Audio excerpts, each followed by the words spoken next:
Welcome to the Healing Corner podcast, where we're having honest conversations online in a safe place since 2022. Last I checked, we are in 6 countries. It's beautiful. It's a beautiful thing. We in 6 countries. That's what I know. Yes. So that's the thing that stands out to me. Shout out to everybody. Shout out to everybody. We love y'all. Yes. Thank y'all for listening. Continue to listen. Tell people about us. Come be guests. Give us topics. All the things. Hi, everyone. Welcome to the Healing Corner podcast, where we're having honest conversations in a safe place online since 2022. So we're here, y'all, to talk about being the black sheep of the family and the things that go along with that, the things that you experience. Maybe even for some of y'all, this might help because we're going to bring in our own experiences. So definitely leave a comment down below if you are the black sheep. Black sheep stand up, period. Because I mean, who else gonna represent you? You already know how that go.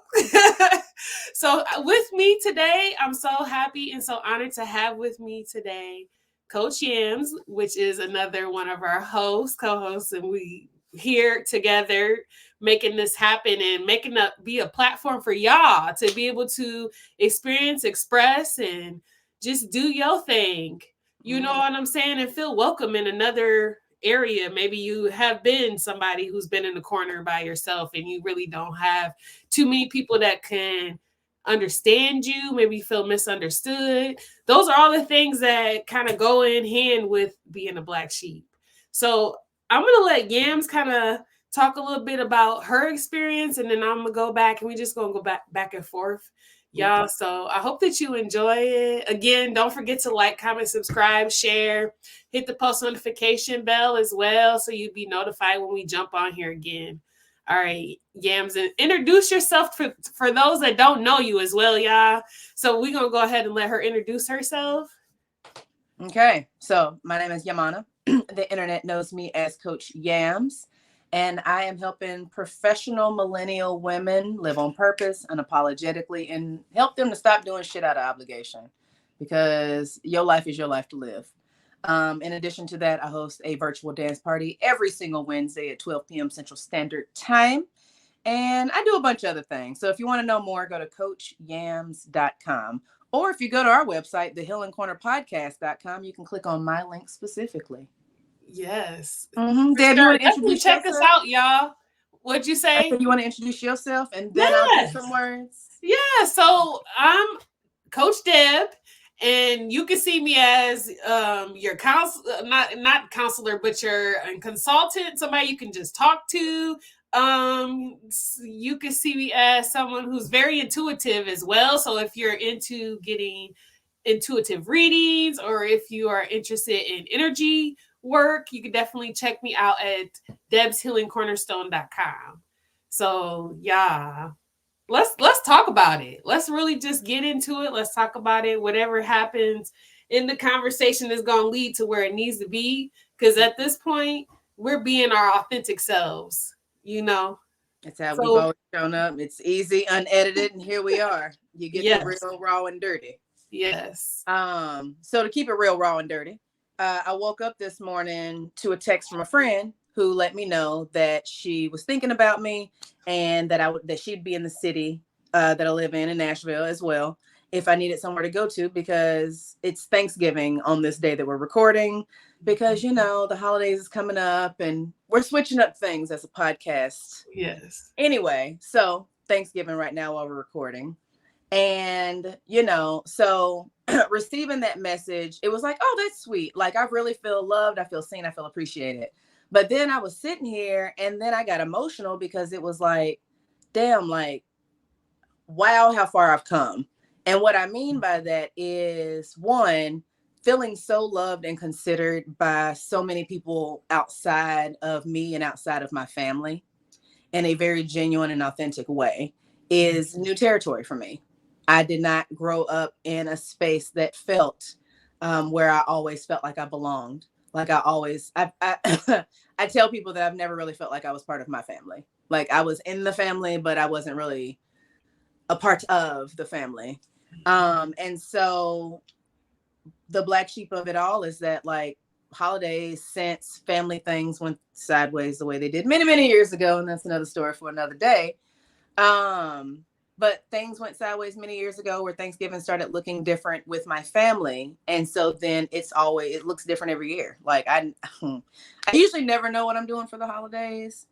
But having that moment of like gratitude to say, okay, I love that I have people in my life that care about me now and that show up for me now. And then it led me down a bit of an emotional path where it was like, and also like, you've grown as a human, Yamana, because back the beginning of this year, receiving love from people outside of me that have invested long stretches of time in my life feels like there's an ulterior motive, like there might be something to be gained or whatever the case may be. It felt like it wasn't safe or trusting enough to be open to receive love in a real way. And that comes a lot from having to have learned to love myself and to deal with a lot of past demons and baggage that I carry because of childhood upbringing. And then learning to release that shit, take ownership of it, regardless if it's yours that you put on you or not, taking ownership of it, and then making a decision to move forward and taking action in the decision of the choice that you've made. For me, it was to open up my heart, like to be an open person, to be able to receive and give love without it being tied to whatever circumstance or condition, because that's the way I grew up. Like it came with, you do things for me or you owe me something or something. It was never just free flowing. Yes. Yeah. I can think of examples like that, and especially since right now, like you said, we are recording on Thanksgiving. Not particularly Thanksgiving. I don't really particularly remember an incident on that holiday that would, suggest like, it was some type of like ill intent or something like that. But I remember a couple of years ago, and this is the last time I really even tried to celebrate Christmas. Um, it was like a situation where everybody was doing like Secret Santa at the house. Mm-hmm. And like the person who came up with the idea was happened to be the person that was supposed to get me something. And out of everybody got gifts but me. And it was like I could feel that it was intentional, so I didn't get upset about it, because it was like another example of multiple times that situations have been like that, and it's kind of like, why is that? Like, what you almost feel like when you're the black sheep, you feel like, what is it about me that makes everyone feel like they can treat you a certain type of way, or try to, it's like if it was them, they wouldn't appreciate that feeling to be put in that position. But then after a while, as a black sheep, you start to realize like it's not me, it's actually them. They have an issue within themselves. Yeah. And when they see me, I'm like a reflection. Like when you think about it, us as black sheep, we're a mirror to some people's lives. So when they see you, they see what they feel like they have the potential, or they get inspired, but then this inspiration turns into like malice, jealousy, envy. Yeah. And it's like, you don't even have to really even know some of these people for them to even have this. That's why you're a black sheep, because there's people that you didn't even know in your whole life. Like you just meet these people and they the same way. Yep. You know what I'm saying? So it's like, we can talk about it being about family, but the family is because that's where we first got the experience. Yep. So that's where the root of it is coming from, Yep. But it also spreads out into your everyday life. Absolutely.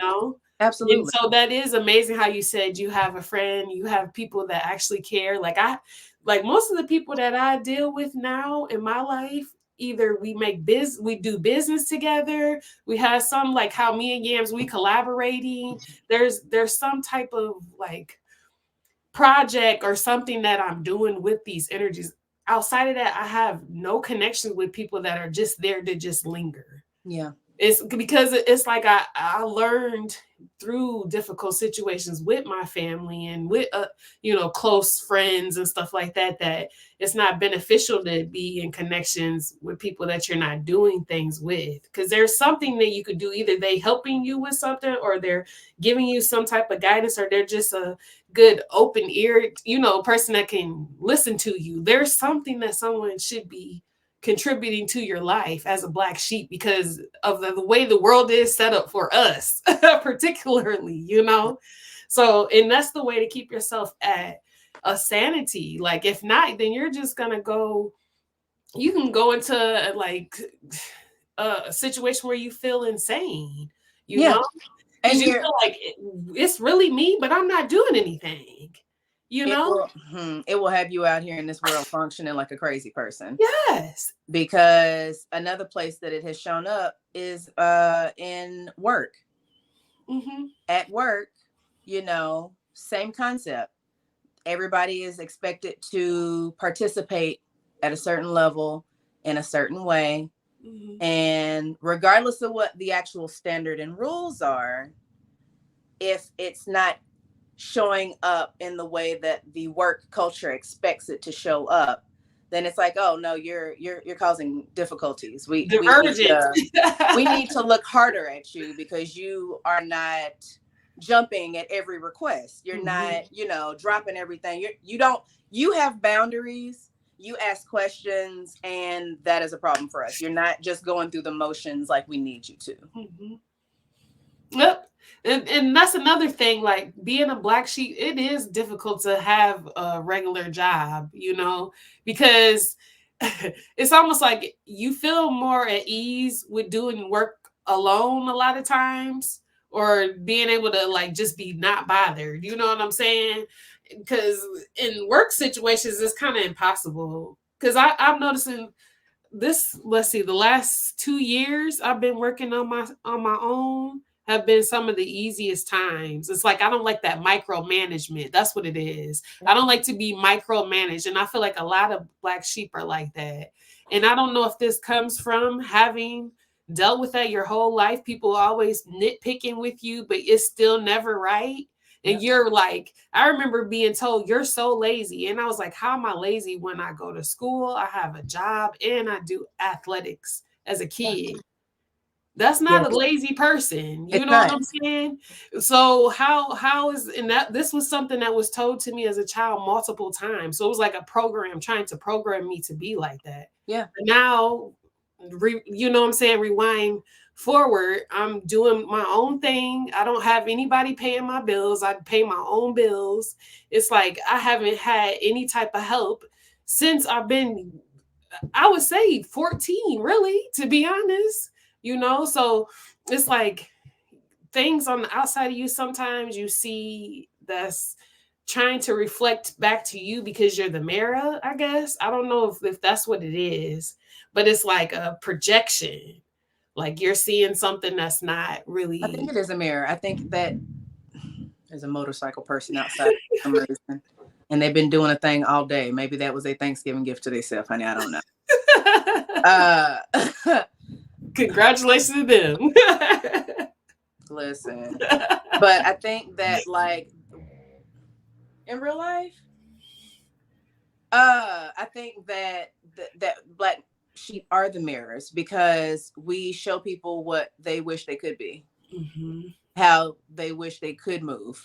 Yeah. They wish they had the confidence or the courage or the balls to do a thing that might not even be ballsy, but to them, they could never fathom doing such a thing, and we do. Mm-hmm.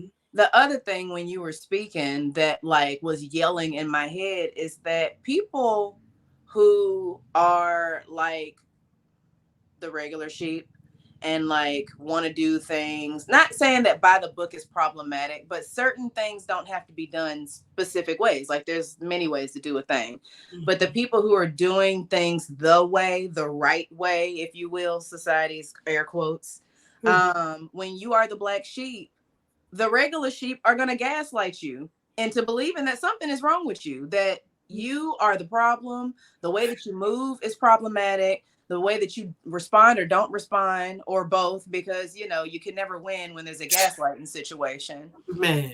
And like it really takes a toll on your mental health and your spiritual health. I know I speak from experience, because being the black sheep, like I can't remember all the needs, but there's, I think it's saying it right, Maslow's hierarchy of needs.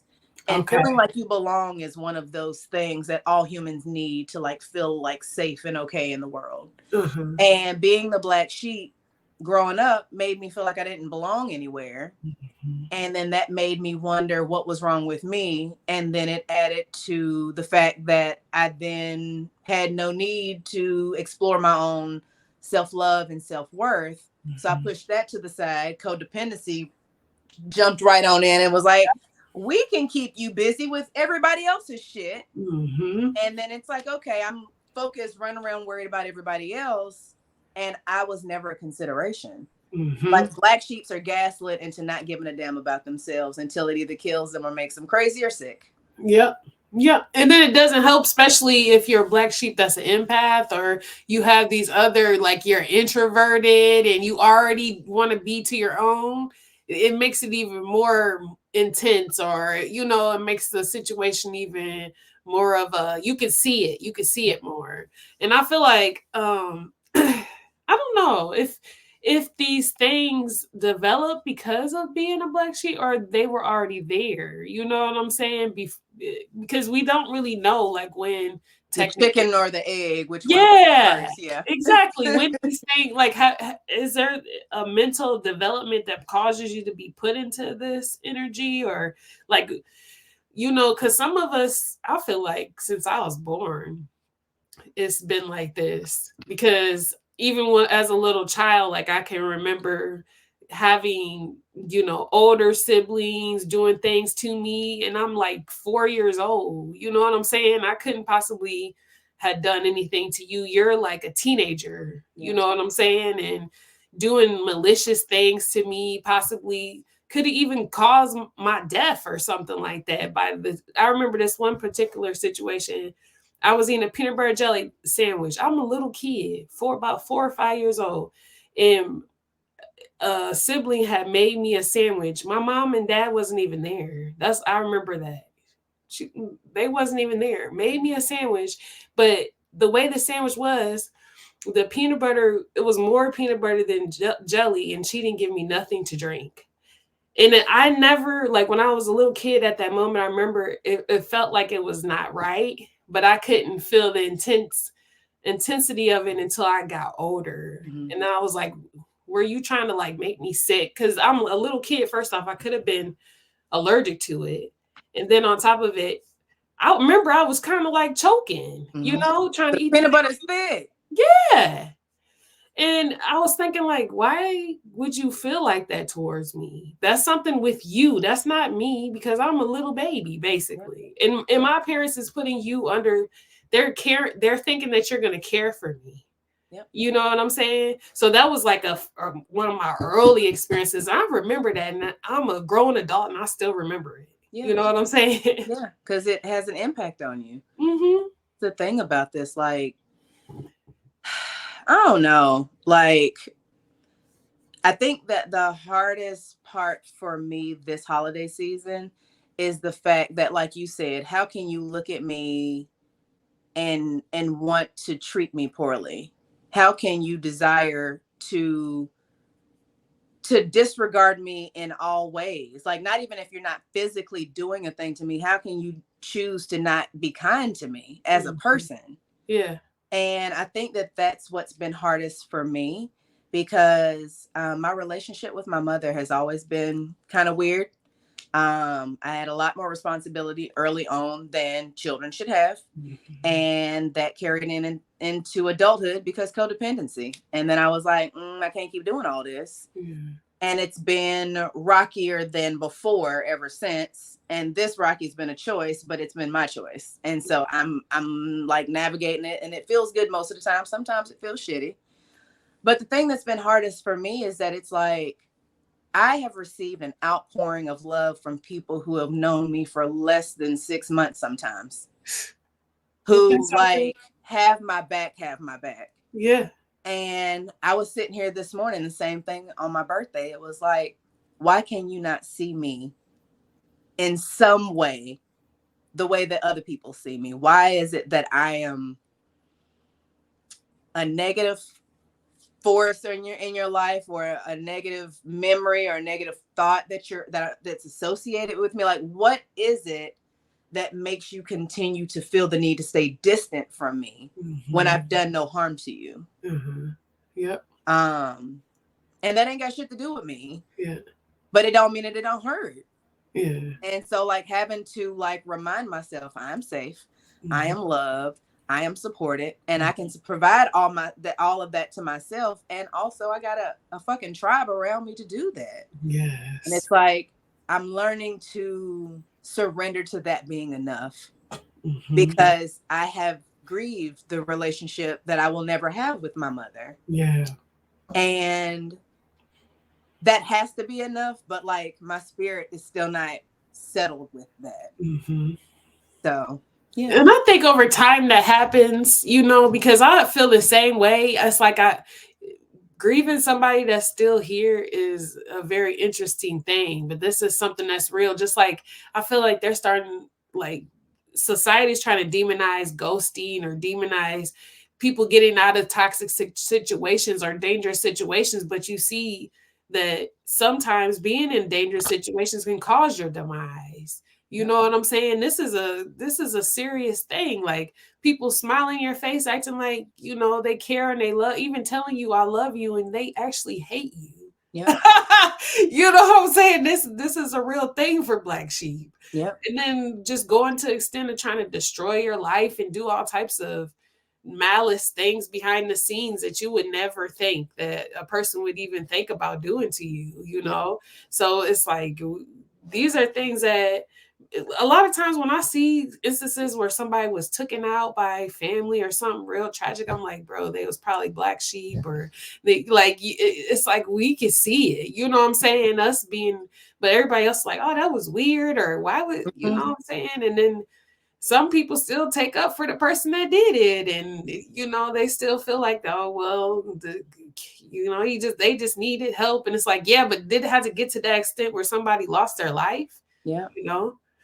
So this is something, like, we bring an awareness to this because there's kids that are in school that are Black sheep that get bullied a lot of times or pushed around, and it's not even just the kids, it's the teachers too. Because I remember I was having flashbacks about that in school, how there was teachers that intentionally would give me lower grades or intentionally make it hard for me to get past a certain level. Yep. And I said, that's sabotaging my chance to go to school, go to college. Yep. You know what I'm saying? But the whole thing is, not knowing my path, I don't even actually need that, even though I did go to college, but I didn't actually need it because my purpose was never to do that. Yeah. So it was like, you never could sabotage me anyways. Yeah. But it's almost like you feel like your whole life was a sabotage. Like, yeah, you set me up to fail. Same with school for me, Deb, because when I was in high school, I want to say I was in the 9th or the 10th grade. It was high school, the first part of high school. And the reason I remember is because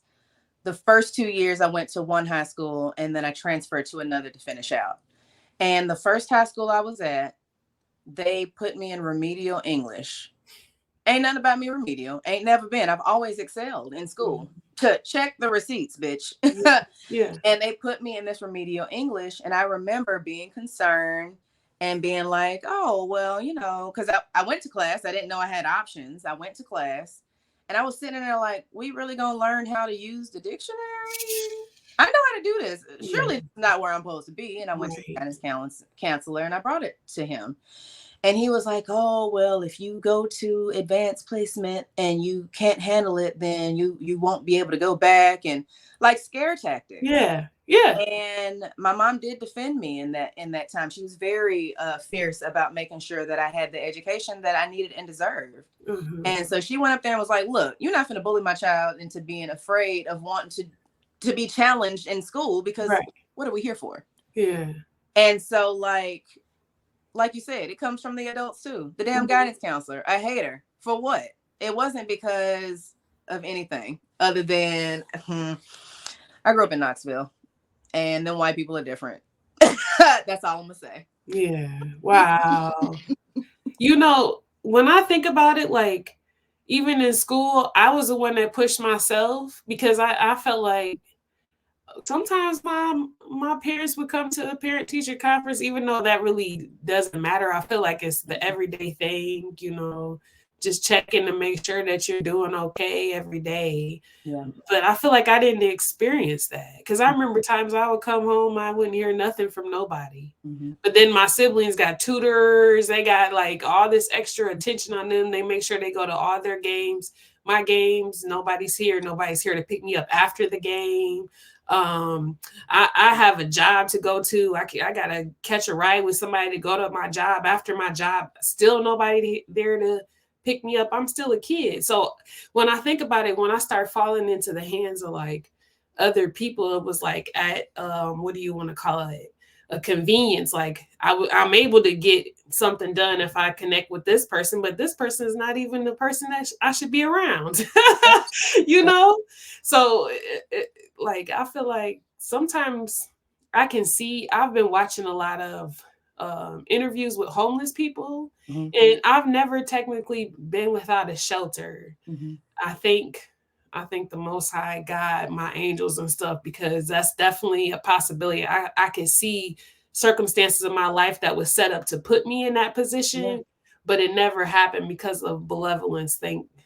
Giving grace and honor to, what I'm saying, the all in all. But anyways, I feel like when I watch these videos and I see these people, there's a lot of chosen black sheep that are homeless. Yep. And you can tell because nobody cares. Nobody goes and tries to help. But those people are some of the giving, most loving. Like if you actually listen to them, and some of the most gifted humans on this planet. Yep.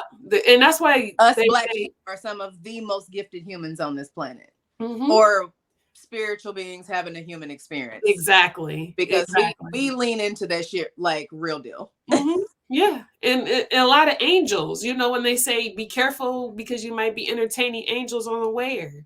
A lot of these homeless people are, undercover angels. And people don't realize that a lot of black sheep are earth angels. Yep. That's why they're able to continue to keep on going, even despite of like when other people would have gave up. So much resilience. Yes. Yes. Like diamonds, because they form under pressure. Mm-hmm. Yep. That's it. So I guess we got, like 3 minutes. Mm-hmm. And I know the message that I want to lead the people with is keep on pushing, you black sheep, you. Be the beautiful black sheep you are and find your community because we out there. Don't stop being you. Be the whole you. The world needs it, even if the people around you don't appreciate it right now. Mm-hmm. And what I want to say before we get out of here, my closing is be the unicorn. Because I feel like black sheep, we're unicorns. You know what I'm saying? Very unique. It's very, very rare when you see one. But when you see one, this is somebody or something that you should be able to have respect for. You should be able to have admiration for, not try to catch it and try to manipulate it or use it. It almost gives me the thought of a genie as well, and you got to think about it. If you are the black sheep out there, if you are the genie, you have a lot of power. Mm-hmm. Do with your power to help, to be able to continue on. There's other people out there that's just like you, that's going through it. Let's connect with each other. Let's empower each other. Yep. Even though everything that you've seen have told you don't connect with people, be afraid of them, don't trust anybody. Try not to think about that, but think about it as a way of helping and actually connecting. Do the total opposite. Yeah. It's like do the total opposite because that is your true you. Mm-hmm. You've always wanted to do that. Mm-hmm. So and you're trying to fit in the box of the other version anyway, and it didn't work. It ain't been working. It didn't. Let it go. Stop it. Yes, ma'am. So I really hope that y'all enjoyed this episode. Again, if you guys are interested in connecting with us, check out the description box below. We left our links down there. So make sure y'all utilize those and reach out. If you already are a specialist, if you're a black sheep and you do something that you have already created that can help those that are kind of in this predicament, go ahead and leave us a comment, an email, and we could talk about it on the next episode for sure, for sure. But we're going to go ahead and get up off of here, y'all. We'll talk to you later. Enjoy your holidays. Love y'all. Thank y'all. Love you, y'all. Love you too. Thank you, Deb. I am grateful for you. I want to say that out loud. Aww, I appreciate that. I appreciate you too as well. I appreciate this connection. We've been at it, and I don't even feel like how long we've been at it because you know that it was meant to happen. Yeah. So, all right. Much love to y'all. We will talk to y'all later. Deuces.